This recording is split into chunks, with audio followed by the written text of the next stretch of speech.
Hello, this is Rex, and this is Project 2.7 Medium ISP Arduino Nixie clock. So the purpose of the project was just to create an Arduino Nano control clock with its display being Nixie tubes instead of regular LED displays.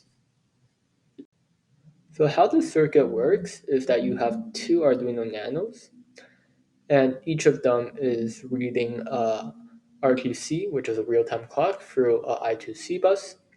And each of those are each controlling two Nixie tube drivers each.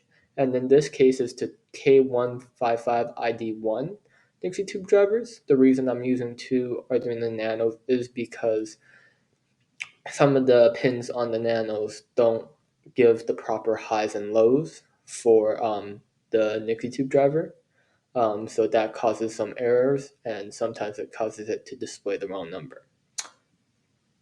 So basically, the Arduino Nano outputs 4 bits to the Nixie tube drivers, and depending on what bit it is high or low in binary, it would allow that specific gate to open and connect to ground. So, for example, if it was 1, then the Arduino will output 0001 in binary to the Nixie tube driver, and the Nixie tube driver will allow uh, the output of pin 1 to connect to ground, which will allow the Nixie tube to display 1 because that allows the anode and cathode to connect.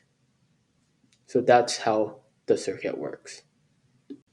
So for this circuit slash project, I also designed a two-part case, which includes a main case and the top plate, and also along with two PCBs, although one of them I couldn't order because it wouldn't arrive in time. So I'm using another custom PCB, which are essentially just sockets, and those are compatible with the top plate, and they can be mounted pretty neatly onto it. Okay, so let's go into the code portion or software portion of this project. Well, as you can see here, we are using two libraries, which is the wire.h and the mdds103.h. This library allows us to access the RTC, and the wire library basically just allows us to communicate. Um, and then, so moving on, we have variables. So these are all the pinouts for the variables. So like the first one is for the first Arduino, which controls the hours. And then as you can see here, they're really only using these pinouts. And then for the second one, they're not um, defined as ones and twos. Instead, they're threes and fours, which are the minutes. And then moving on, we all have like the arrays defining all of the different outcomes that they could each of these outputs could have. And then here are just some more variables that would just help with displaying the time through the Nixie tubes, and also one for the refresh cycle. So moving on to setup, first of all, we just put everything in a for loop, and then we just initialized everything, and also like just put everything to high for now. And obviously like set everything to output, and then we just checked if the RTC is indeed running.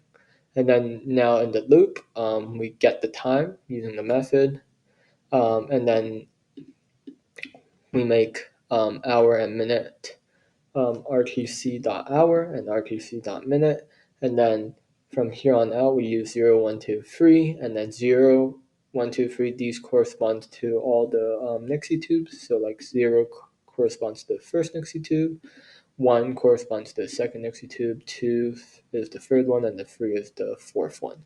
So as you can see they're also organized by hours and minutes, so you can also see them really nicely. And then after that, once you're done like analyzing all of these stuff from the RTC, you start writing the number or like display, making the Arduinos output the number into the Nixie tube drivers, and then making them output um, those through and connecting one of the Nixie tubes ground, uh, power to ground, and allowing that single digit to show up. And then obviously we have a delay 1000 just to account for the time. And then that's also very important because we're doing a refresh cycle, which is basically just to prevent cathode poisoning. So I just coded it so around every 10 seconds ish, around that time, um, it would refresh itself from 0 to 9 and 9 to 0. So here is just a really simple right number tool method that allows the drivers to effectively display the correct number on the Nixie tubes. And here's the refresh method, which, as I said before, cycles it from 0 to 9 and then 9 to 0 in a pretty short amount of time. Like in total, it's around